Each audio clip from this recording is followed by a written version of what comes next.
Australia? I would describe Australia as, well, I think it's a beautiful country. Our climate is fantastic. The summers are really lovely, the winters not too cold, and I think it's a place where it's great for holiday, but it's also really lovely to live. And what kind of people are Australian people? I think that in general, Australian people are very relaxed, we like to have a good time, and we spend most of our time outdoors. So there are a lot of beaches in Australia that we go to every weekend, we play a lot of sports outdoors. Because the weather is so nice, I think that most people in Australia are very social, kind of like the people in Spain. What custom and special days do you celebrate? The main customs and days we celebrate are Christmas, Easter, which you call Semana Santa, but we call Easter, and New Year's Eve, New Year's Day. We also celebrate Australia Day, which is our national holiday, and that's in January and it's a public holiday, and we usually have a barbecue, spend the time with our friends, listen to music, drink beer, all the normal things. How do the teenagers have fun there? I think the teenagers are pretty similar to the Spanish teenagers, so depending on where you live, teenagers usually go to the beach on the weekends or in their free time. We play a lot of sports, so that's definitely something that teenagers do. And I don't know, like Spain, they go to the centre, they go to the movies, hang out with their friends, pretty normal stuff. What do you think about the education system? Well, I think it's pretty good. So we have compulsory education, like Spain, until you're 15, I think, and then you can choose to complete your high school education, and then after that you can go to university. There are lots of schools, both public and private, in Australia, and lots of universities, mainly in the capital cities, but no, I think they're good. How many languages are taught in the schools? It depends on what school you go to. So for example, in the public system, languages are not a very big focus, but in the private schools, there are a lot more languages that you can study. But the main languages that are offered are the typical ones. So for example, French and German. Latin is still taught, and a lot of Asian languages, because Australia is so close to Asia. So languages like Chinese, Japanese, Indonesian are taught in Australian schools. But in my school, for example, Spanish was not a possibility. Why did you decide to learn Spanish? Why did I decide to learn Spanish? Because I moved to Spain and I had to learn the language. So before I came to Spain, I didn't know any Spanish. So I came here and I realised that I really needed to learn Spanish, so I did. Why have you chosen to come to Spain? Well, I went on a holiday to Spain last year or the year before, just for 1 week. And out of all the countries that I visited, I liked Spain the most. And at that time, I said to myself that I really want to come back and live here. So, where have you been in Spain before? I had a holiday in Madrid and Barcelona, but this is, before I came to Seville, I had never been to Seville, so this is my first time here. Was it difficult to make a decision on an actual plan? Yes and no. It's very difficult to describe because when I had the idea in my head, I'm the kind of person that wants to do it straight away. But at the same time, to leave your country for 1 year to go to another country where you do not know any of the language is very difficult. But at the end of the day, I think it's my personality that helped me make the decision and action the plan. How have you been in Spain before? When I came to Spain for my holiday, I spent 2 or 3 days in Madrid and 2 or 3 days in Barcelona. But before moving to Seville, I had never been to Seville before, so that was pretty exciting. Was it difficult to make the decision on an actual plan? Yes and no. It is very difficult to decide to move to a completely different country, halfway across the other side of the world, especially when you do not speak the language in that country. But at the same time, I knew that it was something I really wanted to do, and I'm the kind of person that once I have an idea in my head, I will do anything I can to action it or to do it. How have your close friends family felt? There have been mixed feelings. Some people are really jealous and think, oh, fantastic, you're going away for a year. Obviously, my family, I think, are excited, but also upset because that means they don't get to see me every day or speak to me as often. But in general, everybody has been really positive. Did you have doubts at the moment? I think so, yes. When you make a big decision like that, of course, you have doubts, but the doubts were never too strong that I couldn't ignore them and change my mind. So I was always confident that I knew I wanted to do it. How was the travel? The travel was horrible. What was the worst thing?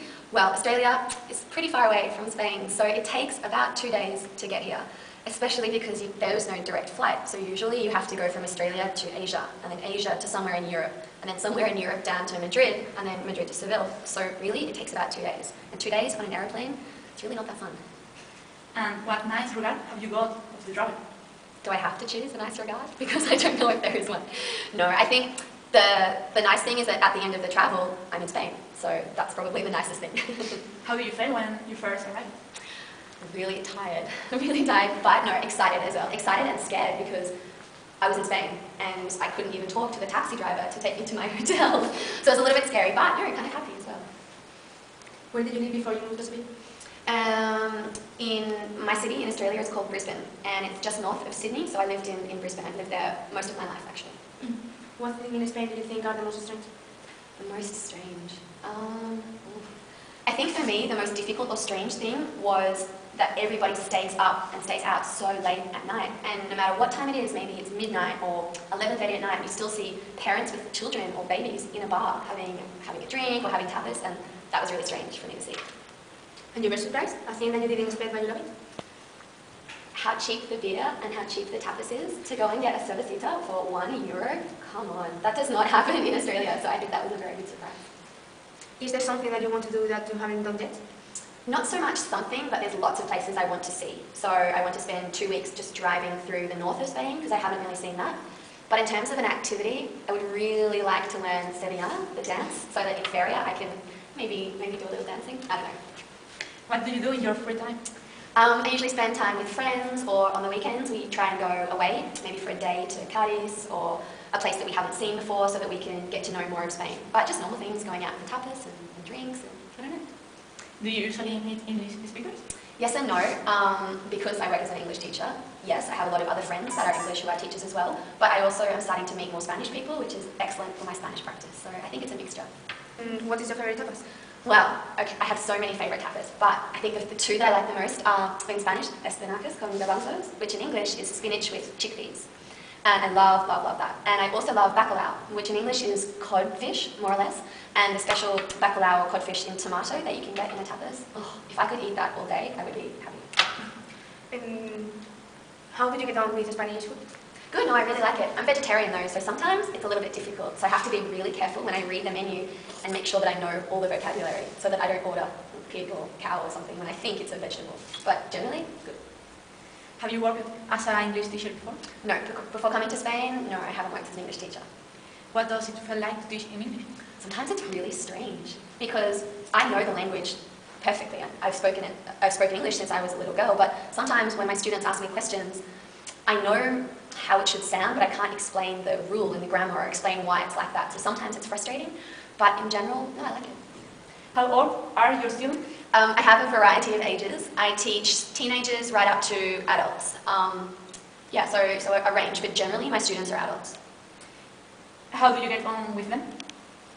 Good. It depends. Most of the time we have fun in English class, and we can laugh and joke, and no, I think I get on pretty well. Well, I think I get on well. I'm not sure if they hate me or something, but from my perspective, it's good.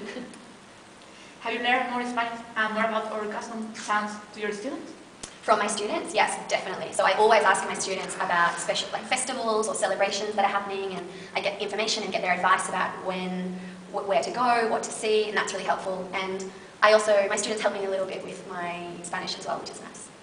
How long are you going to stay here?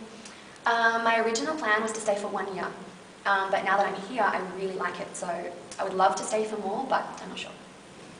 Will you live in other countries that you haven't been to? I would like to, yes, but I'm not sure when or where, because there are so many countries I want to visit in the world, so it's a difficult decision. When are you going back to Australia? I'm going back to Australia in July, and I'm not sure if that's for a visit or forever, so it depends. But I have to go back and at least say hello to my mum and my dad for a little bit. Do you miss your country? I miss certain parts about my country. So I miss living very close to the beach, and I miss certain restaurants and certain bars that I really like, and I miss my car. But in general, no, I'm happy here. And your family? Yes. I think I was supposed to say yes, right? No, I miss my family and my friends, yeah.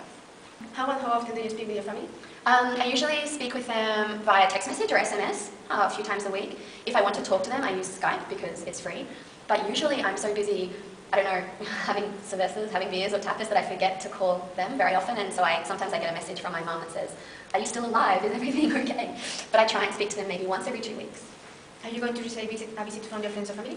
I don't think so. I would really like to, but obviously from Australia it's... How often do you speak with your family?